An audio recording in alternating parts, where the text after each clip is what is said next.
త్రిమత ఏకైక గురువు, ఆధ్యాత్మిక సామ్రాజ్య చక్రవర్తి, శతాధిక గ్రంథకర్త, సంచలనాత్మక రచయిత శ్రీ శ్రీ శ్రీ ఆచార్య ప్రబోధానంద యోగీశ్వరుల వారి పాదపద్మములకు నా నమస్కారములు. వేమన యోగి జన్మదినము సందర్భంగా నిగూఢ తత్వార్థ బోధిని అనేటువంటి గ్రంథంలో ఈ చిన్న పద్యము. అనగనగరాగమతిశయిల్లుచునుండు తినగ తినగ వేము తీయనుండు సాధనమున పనులు సమకూరు ధరలోన విశ్వదాభిరామ వినురవేమ.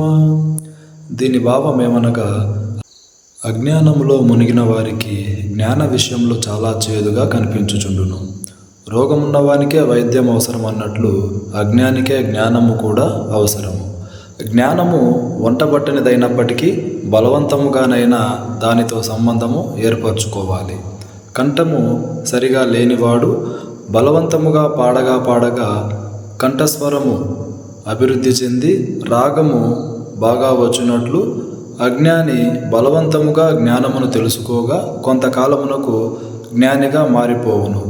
మొదట విషమై ఉన్నప్పటికీ చివరకు అమృతమైనదన్నట్లు మొదట జ్ఞానము చేదుగా అనిపించిన చివరకు దాని విలువ తెలిసినప్పుడు అది చాలా మాధుర్యముగా మారిపోవును. కాబట్టి తినగ తినగ వేము తీయనుండు అన్నారు. జ్ఞాన సాధన చేత ఎంతటి జ్ఞానిగానైనా మారవచ్చును అనేది ఈ పద్యం యొక్క భావం. వేమన పద్యాల్లో చాలా వరకు ప్రపంచార్థాన్ని వెతుక్కుంటాం, కానీ ఆధ్యాత్మికముగా ఎంతో నిగూఢమైనటువంటి అర్థాలు దాగి ఉన్నాయి. కాబట్టి ప్రతి ఒక్కరూ వేమన పద్యాలు చదివి అందులోని నిగూఢమైన దైవ రహస్యాలను తెలుసుకోవాలని ప్రార్థిస్తున్నాను. నమస్కారం.